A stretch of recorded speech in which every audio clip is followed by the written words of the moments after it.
两个那个私密的那个很简单的过程很简单，不给它复杂。Monday I have class from 9 to 4. I have half an hour break.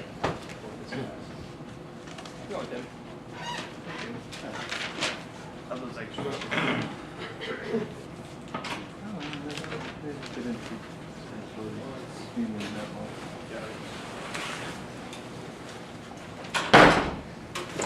Those are responses that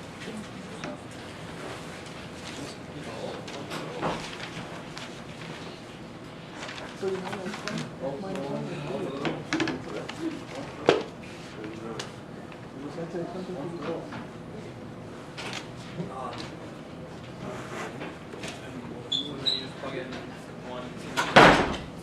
So F1 is equal to F1 is -1 is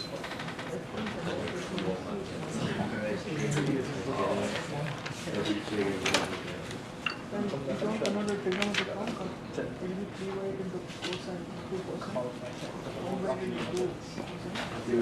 That's a trigonometric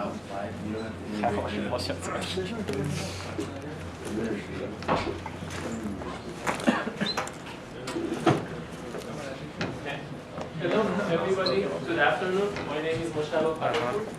I will teach today, tomorrow, and the after tomorrow instead of Professor Chu. Before I go ahead and start, I'd like to make an announcement that Professor Chu asked me to tell you to not forget to memorize trigonometric identities. What's that? Switch on the board lights. On the side. Wait, one of these. Yeah. Don't forget to memorize trigonometric identities for your exam. And by that, I think it means that I think this thing you probably memorize already, right? But things like djx plus d minus jx divided by 2 is going to be cosine of x, right? And simply I can say cosine of alpha x is going to be I alpha minus alpha. It's the argument. And more you can write about sinus. Say this is going to be divided by 2j. Right? These are the simplest one. And if you can memorize more, it's going to help you better. But at least these two you have to know. Right. Any question here? And these are, I just wanted to remind you about exponential form, trigonometry, and compact form. If you have a signal ft, you can always go to Fourier series if the ft is periodic. And it satisfies Dirichlet's conditions, which means the piecewise continuous, then you can write it down based on what Fourier actually developed long ago. You can go to Fourier series and use this. They call it exponential form. Simply you can change that to the other form, call it trigonometric form, or you can manipulate that one to achieve compact form, but there is one condition, don't forget, your ft has to be real value, otherwise you cannot use it. And if you want, I can write you what are those, how you can calculate them, just remind you quickly. Forgetting to raising this, I'm going to use this space. Keep it below.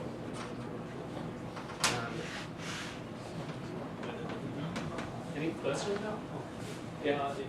If the function is given, it has anything imaginary, we cannot convert to a compact form. No, because of the definition. I'm going to give you the definition soon, so you will see that it's impossible, right? So Fn is going to be 1 over t, which t is the period of the signal. These are very quick reviews. A minus j and omega 0 t, when omega 0 is your fundamental frequency. This is Fn. If you want to calculate An, is going to be 2, I think, over t integration in the period ft cosine of and omega 0 t dt. missing dt here.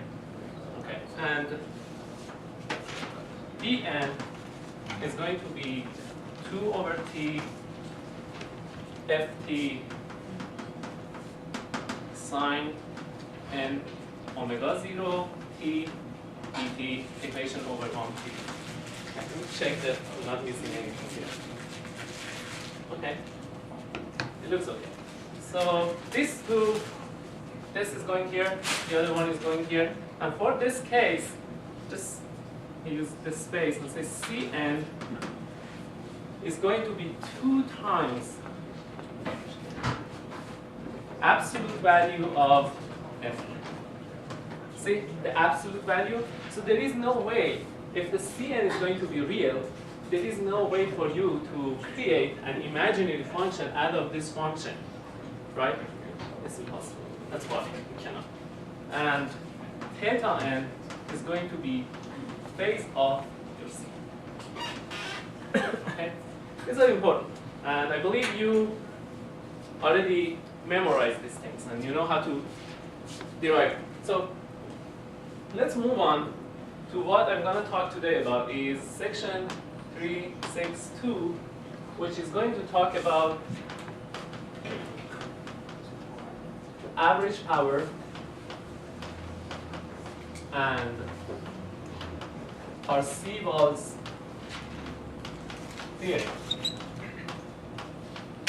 Theta n is angle of Fn, not Cn.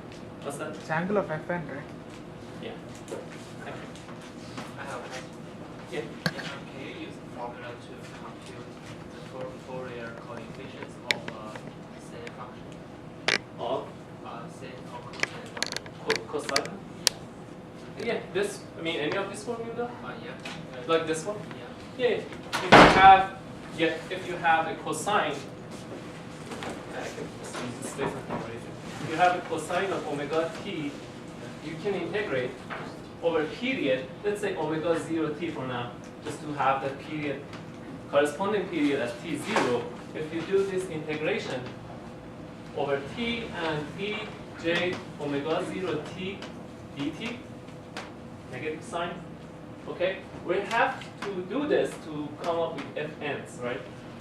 And of course it has an n I'm missing here. So if we do this integration, we will have 2 terms only left. And you could see before you do the integration, and those 2 terms are going to be f1 and f minus 1. And I can guess what are the values, 1 over 2 and 1 over 2, right?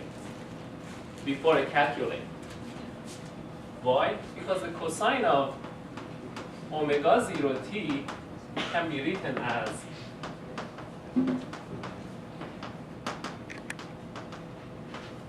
right? So even before I go there, cosine itself can be decomposed in this way. So we don't need to do integration. But if you do want to do this integration, just to prove the point, you can go ahead and do it. But you need to know this. E, J, omega 0 t, E minus J, and omega 0 t, dt, this integral over t has this. This is one of those maybe trigonometric identities. It's good to memorize. Yes, this guy is going to be 1. Actually, if you have 1 over t in here, it's going to be 1 if n equals 1. You're missing. What is this? No, it's So it's going to be 0 elsewhere. If you use this, you will achieve the same answer. But you needed to know this. And this is not difficult to prove it. It's simple. Right? Okay. These functions are orthogonal. These two are not orthogonal if this and these are the same. Okay?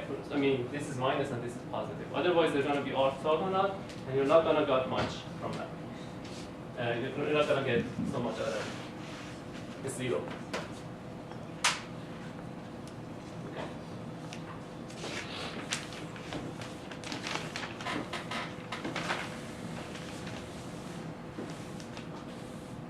That's a good question, though.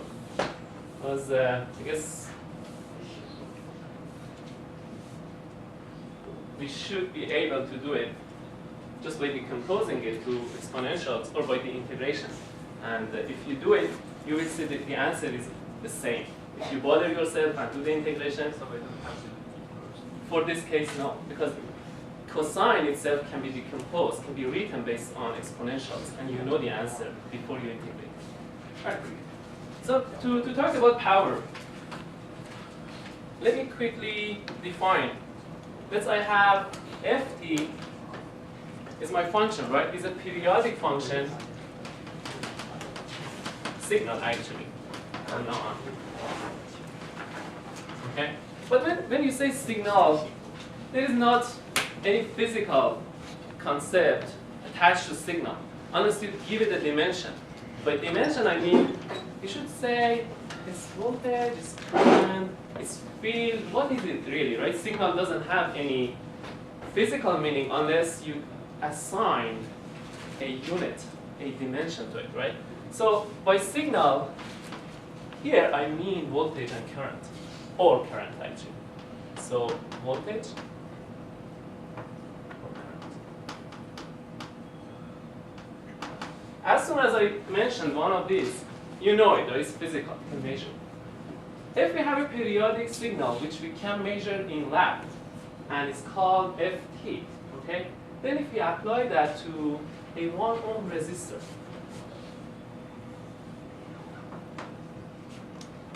okay, if it is current, I need to use this, right? IT equal Ft. If it is voltage, it should be like this, right? And this guy is equal to F.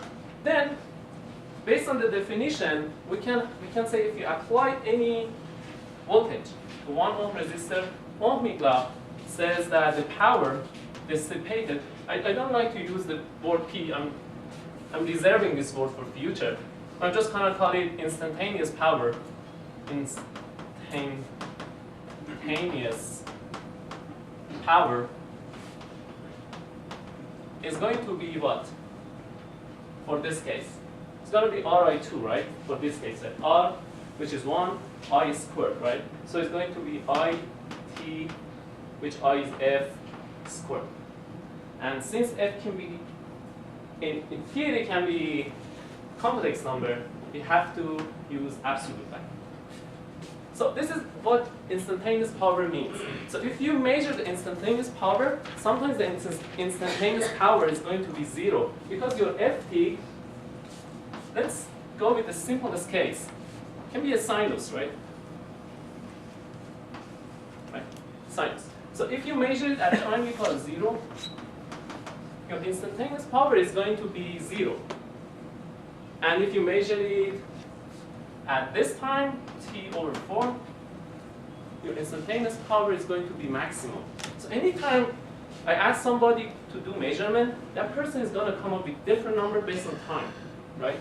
Which time? So this is not very trustable quantity. You cannot trust it so much, and cannot use it as a good criteria to explain how much power was absorbed by this load.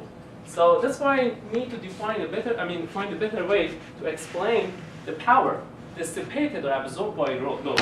And that's why we use average of this. We make a new definition and call it P average, which is the same quantity but integrated over one period.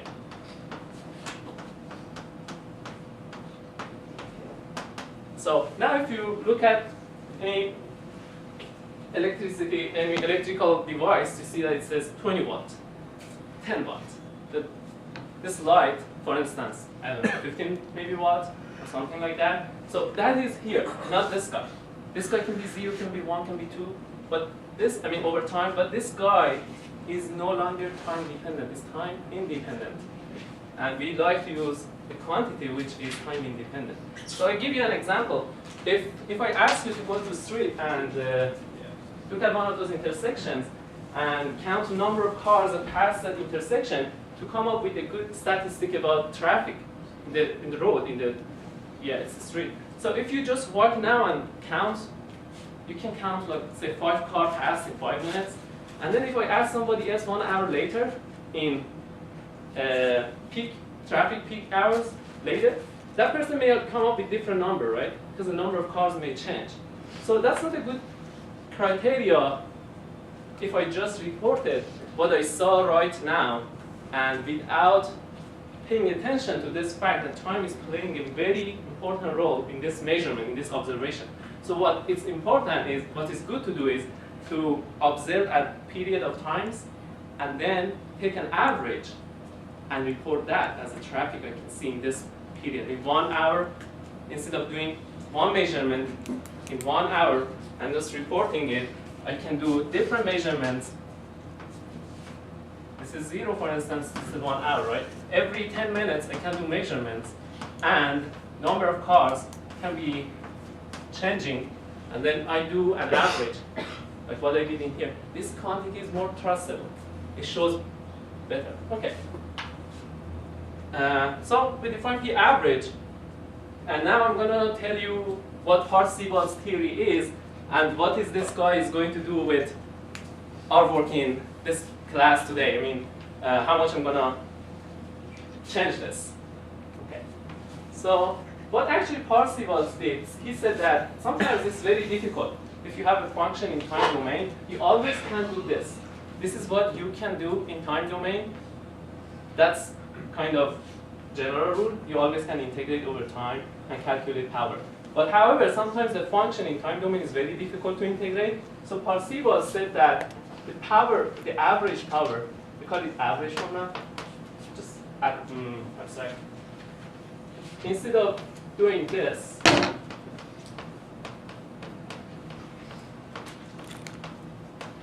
he said that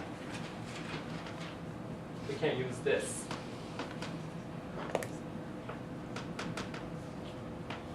That's what he did. That's the whole thing he did. So, actually, it has an absolute value.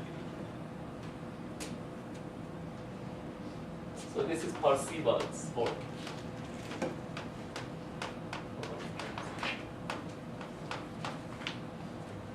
Okay, and this is not difficult to be proved. I can simply prove it. And if you want me to prove it, I can go over the proof. You want me to prove it? Okay. Just have it here. And say the average is 1 over t. Instead of f squared, I can say ft, f conjugate t, dt. And then if I keep going, I can replace this with this guy, the summation.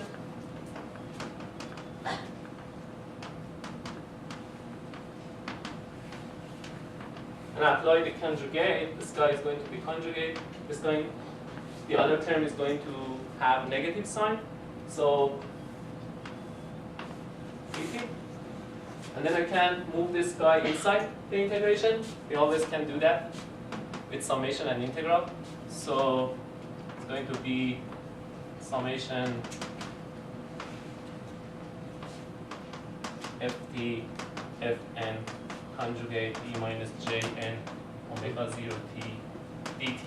And then again, I can use the same, I guess I can use the same, yeah, I can just integrate this guy. I can remove this, bring it out. I can move this out, like this, and conjugate, and do the summation over there.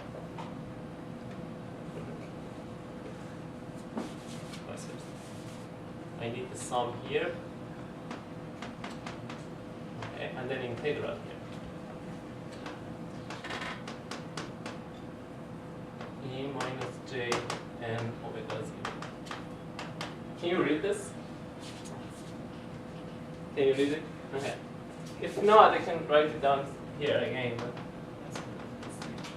And this is familiar, right? This is fn again, divided by t is fn. So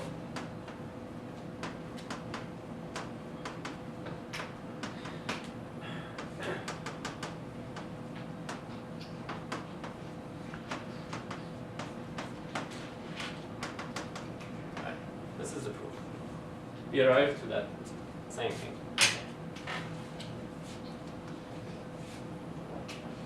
So one important definition is this guy is called power spectrum, or spectrum of the power, or power spectrum.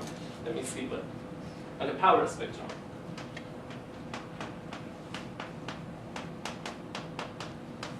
Why? Because it shows how much power goes to any of those components, the frequency components, right? I mean, I'm using frequency components, harmonics that we have in here. Any of these harmonics, any of these coefficients are taking part of the power from Ft. So if you look at it, the fundamental one, when n is 1, is F1, it has some part of the energy, and the other one, the other part, and the whole summation is going to be the whole energy that you had in the beginning, in 1 kilo.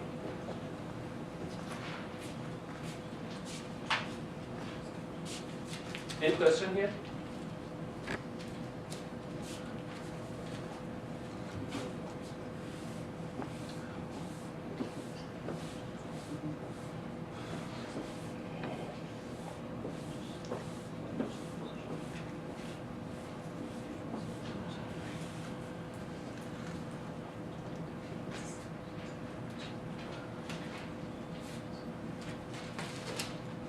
I have a few notes about this to make. One I already made, that's power spectrum. And the other one is, if your Ft is real value, this is part of Parseval theory.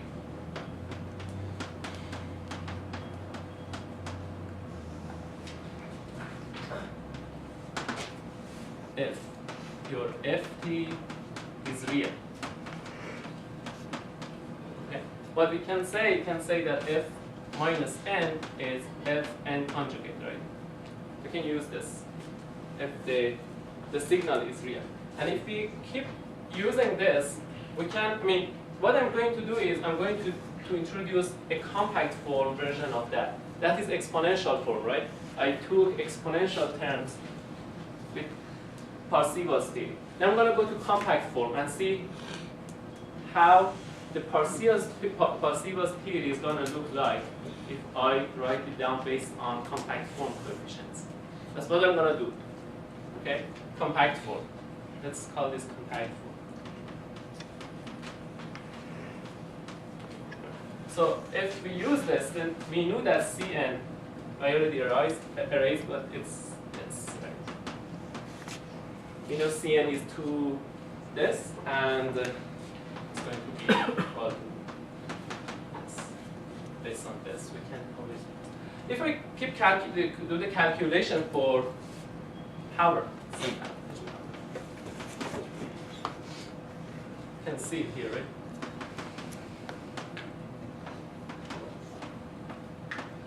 Okay. I can use this. I can go back from, I mean, I can replace Fn by Cn, right? And if I do this, I'm going to end up having, I just write the final solution for you, F0 squared plus 2 Fn, and the n goes from 1 to infinity. If I replace Fn by C's, I'm going to get C0 divided by 4 squared plus 1 over 2 Cn squared, and from 1 to infinity. Okay. This is important because most of the time what you have, what Ft is in the compact form itself. When you do measurement, usually what you have is cosine or sine. So it's much easier if you use this if you want to calculate the power instead of doing the exponential one. Okay? So I'd like to give you an example here, real quick. Show you how it works.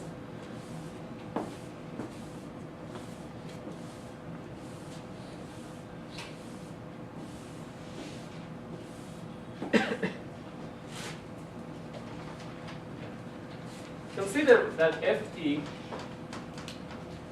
is, this is an example. can find it in your book as well. Ft is a square wave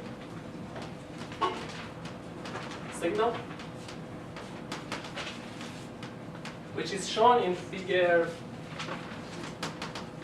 6.7a in your textbook. And I just read right here.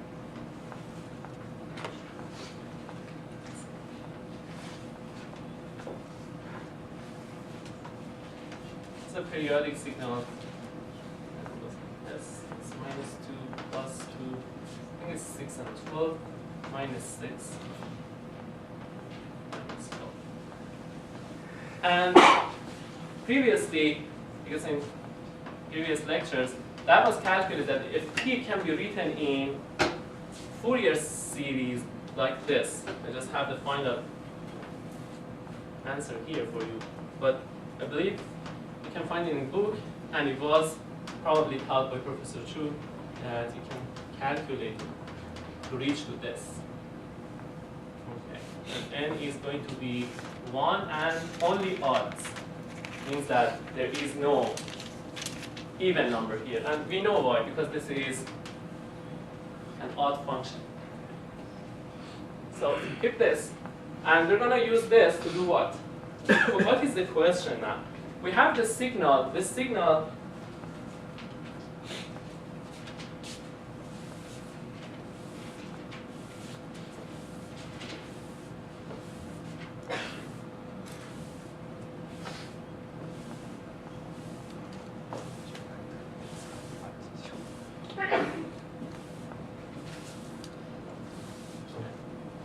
have is Ft is used as an input for an LTI system, linear time invariant system, which has a h omega, which is defined as the like this 1 and 0. 1 if omega, absolute value of omega is smaller than 2, and otherwise is 0. Okay. So this is our filter. This is what we're using here. I call it filter, but it is only your system. What you get is yt, right? I assume that you learn how to do this calculation. I'm going to go over it though. So now I'm asking you to calculate yt and power of f and power of y. So we're going to do this next. See how to calculate.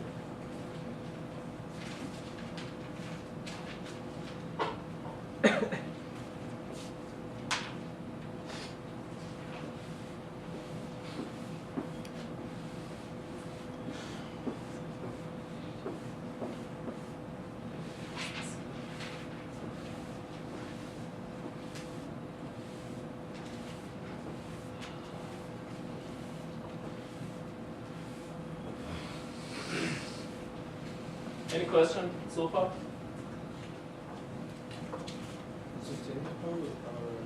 What's that? Oh, whenever I use P means average power. Yeah, instantaneous power, it doesn't have any word sign or symbol in the book. Maybe because they didn't want to confuse you. Have two P's for two different. So anytime you see P means that the average, like that. Otherwise, I mean, unless it's mentioned somehow, something else. Okay, so do the calculation. I just like to remind you, if you have Ft and that Ft is going to a system and you get Yt as output, you remember that Ft could be written as Fn T Jn omega 0 t. Ft is of course periodic, right? So the summation is this. And if it goes through this, what you get as Yt is Fn h at that particular frequency T J N omega 0. Right? You agree with this, right? So I'm gonna write it down for compact form. I don't know if it was taught before or not, but if you have a compact form version of this, which is going to be C0/2 plus Cn cosine of n omega 0 t plus theta n, and n goes from 1 to infinity. If we use this to calculate y, what we will have is going to be this.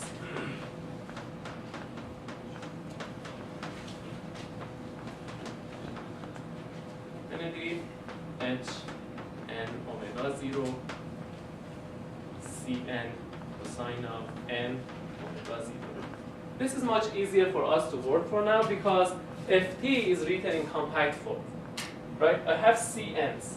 So if I wanted to use this, was kind of confusion. You had to convert those cn's to fn. But if you work with this, it's much easier. So I take this and use this, go through the system to calculate output. Okay. So one important question is this edge. If I draw it for you, has a very interesting property. If this is n omega 0, and if this is h n omega 0, okay, the shape is going to be like this. From minus 2, I believe I defined it somewhere, what is h omega? Yeah, here. If the omega is smaller than 2, the absolute value means that here and here, the h omega, yeah. Do we still need to include this data for the frequency response to the compact form? Yeah, thank you. And then is there like also a data offset within the h and omega naught or no? Oh yeah, I mean if there is any phase in here, it should be implied in here. Yeah, if there is any phase term in this, you're right, the phase term should come in here. Okay. But this was done for, okay, yeah, that's correct. My assumption was h is real valued. It doesn't have. But you're right. If it has a phase, it should come to that. Yeah. All right. So what we get is this. And for those who are going to continue with circuit design and filter design, this is a low-pass filter because it just passes low frequency and drops the higher frequencies. It removes them. It cut them out. So if you have a signal which is frequency is above 2, if we assume this is frequency omega, so that signal cannot pass this. It will be rejected.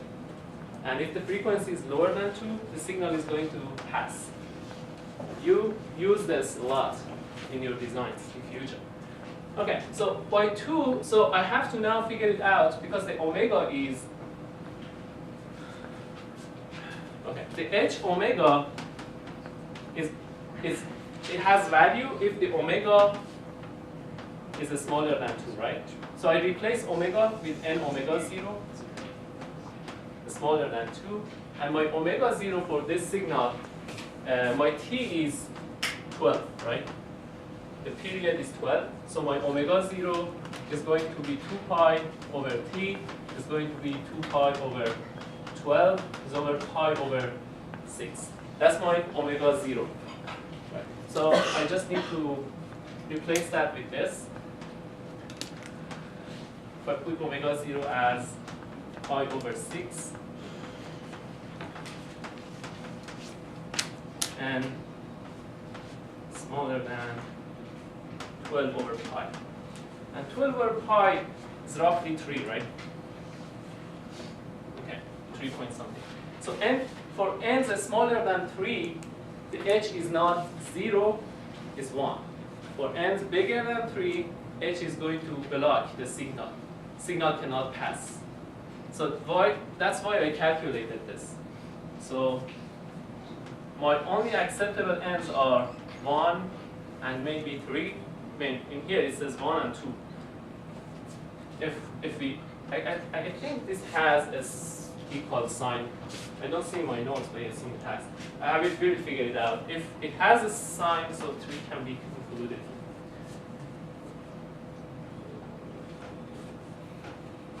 Yeah, it should have that sign. So I corrected my edge. It has equal. So I need to use this inside this to calculate my yt, right?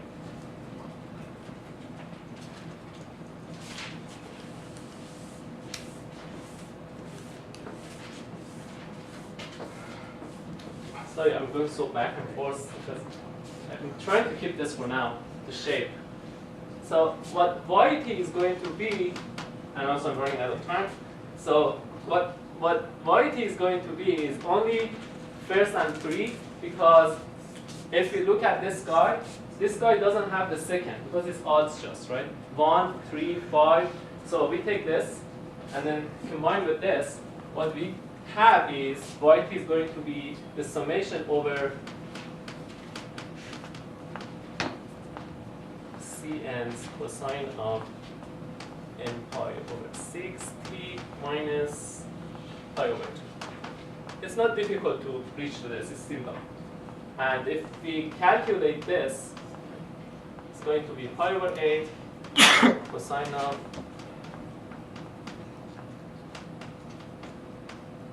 this plus 8 over 3 pi cosine of pi over 2 t minus pi over 2. So let's make this final answer for yt. So we could calculate yt. It was a difficult work, like so much of work, but we already have it. That's very important. Procedure was important to learn how to do it. I think you learn and you know it before. If not, you learn it how to do it. If you have a filter, if you have a system, your signal can go through it, and then some of the components can be rejected. As we saw, above 3 was rejected. It was not accepted, cannot be an output, because that edge attenuate everything above 2. Okay. So now, the second part of the question was to calculate PF, the power